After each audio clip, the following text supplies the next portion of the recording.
For whatever reason, I found myself in the Catskill region of upstate New York, and I literally stumbled upon, and damn near wrecked the truck, a fishing and hunting and ammo store, just tucked up into a hill. I remember driving along and looking up there and going, whoa, and it was icy, and what the hell? I had to put it in four-wheel drive to get up this guy's driveway. Got inside, and I had just stepped back into time 30 years, 40 years, and this was 25 years ago.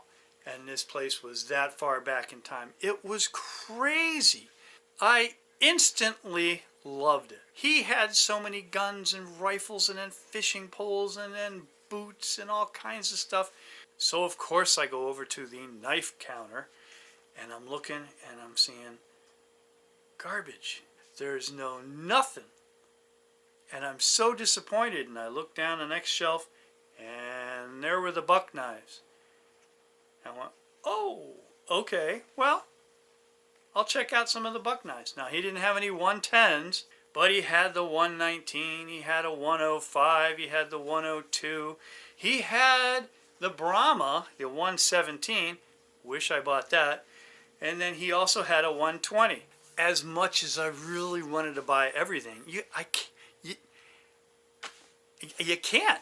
I didn't want to clean the guy out either. I mean, it's one of those things where you don't buy every particular thing off of a shelf, because then you're a hoarder and you're a jackass and you don't leave anything behind for anybody else to enjoy. So I bought two knives, 102 Woodsman and the 119. This guy said, you know, that 102 is really the only knife you need to buy and the only knife you'd ever need out in the woods.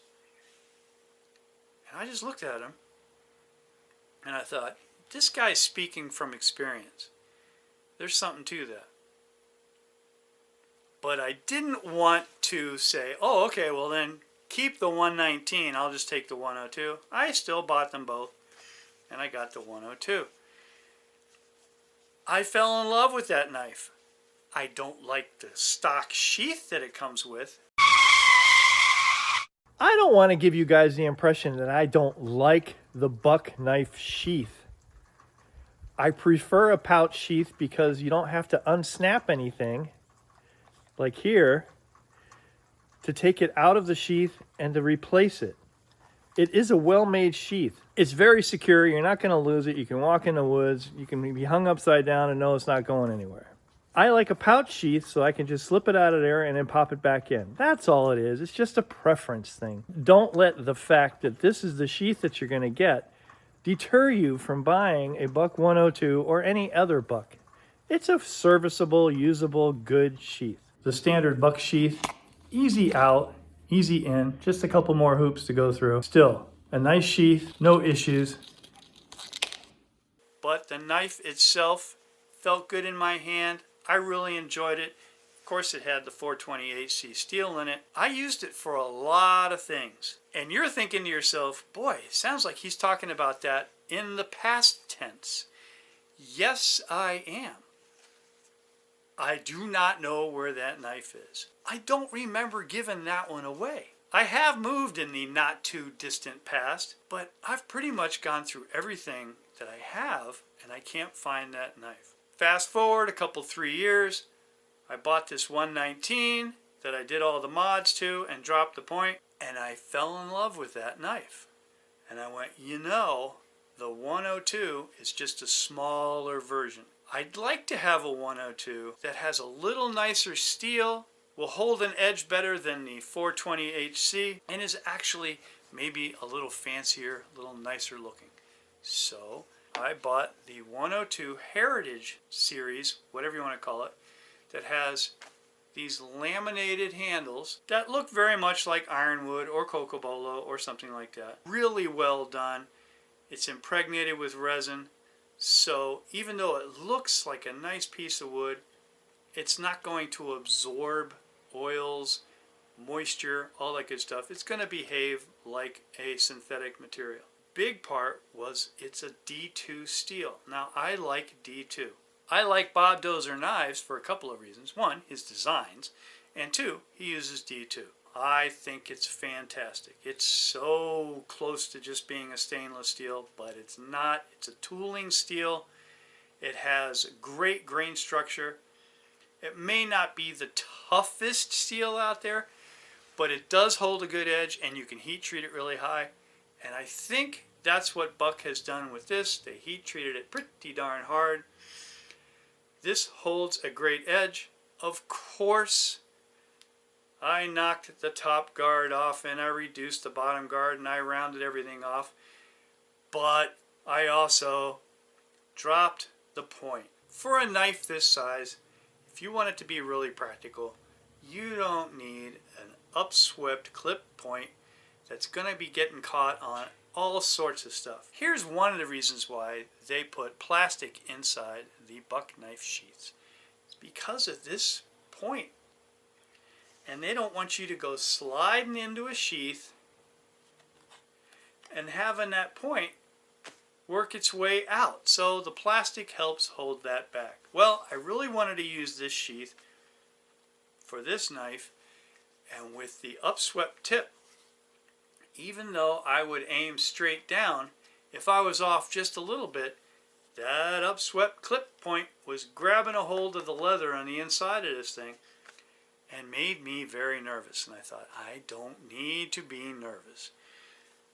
I want to be confident that I can just stick a knife in the sheath and have no issues. So that's the other reason why I dropped this point. Maybe not to the extent I did on the 119, but it's still down there. It adds rigidity and strength to the tip because I'm still at the meaty part of the grind. You can see where it's hollow and then gets to that flat. That flat extended out there. I maintained the swedge all the way to the tip. It's dead center. I am very happy with this. Now, if this is something that you want to do, maybe watch the video about the 119. If you don't want to watch that, I'll briefly go over, kind of give you a pro tip on how to do this. Because they do heat treat on the high side of everything, and a lot of people think that that makes their knives too brittle. It makes them hold an edge longer. Now, this is not meant to be a stabbing and prying knife, so if you take care, you're not an idiot, you're not going to break it. They do have a warranty. I'm not a warranty using kind of guy. Now, if this thing broke right here because of some sort of manufacturer defect, yeah, I'd send it back. But if I break the tip off of a knife, whose fault is that? It's my fault. If you plan on doing this, you are going to have to use a belt grinder. If it's the 420 HC, you probably can get away with new bastard files, but with this D2 and the S35 VN that was on my 119, the bastard files just skated across the steel. I did the 119 first.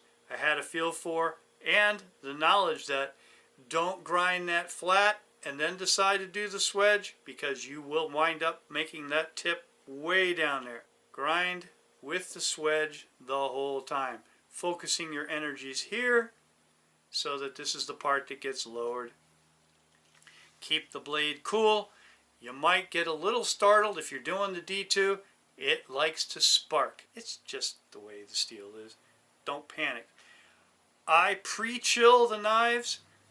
I have a pan of water with ice in it, and I hold the blade in there, get the blade nice and cold, and therefore I have maybe a few seconds longer on the belt than if I didn't do that. The way I know I'm not damaging the heat treat of this blade with excessive heat is after I do the passes. If I can just put my fingers on here and not brand myself, I'm not getting it too hot. I just dunk it in my little pan of water. Go slowly. There's no rush. That's where guys get themselves in trouble, is putting too much pressure on, going too fast, and you burn things. If you do discolor this tip a little bit, don't panic. You didn't destroy it. You just got it a little warm.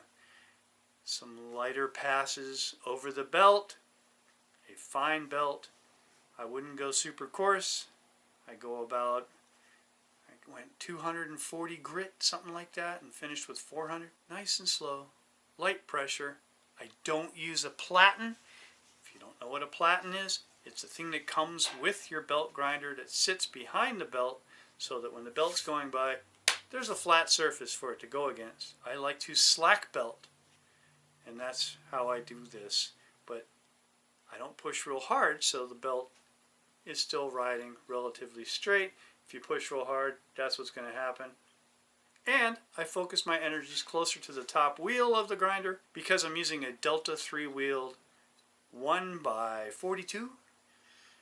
You go closer to the top wheel, it's not going to slack so much, but go lightly. And that is how you drop the tip or the point of your Buck 102 Woodsman, and you have, in essence, an EDC that you can carry confidently in the woods, out and about.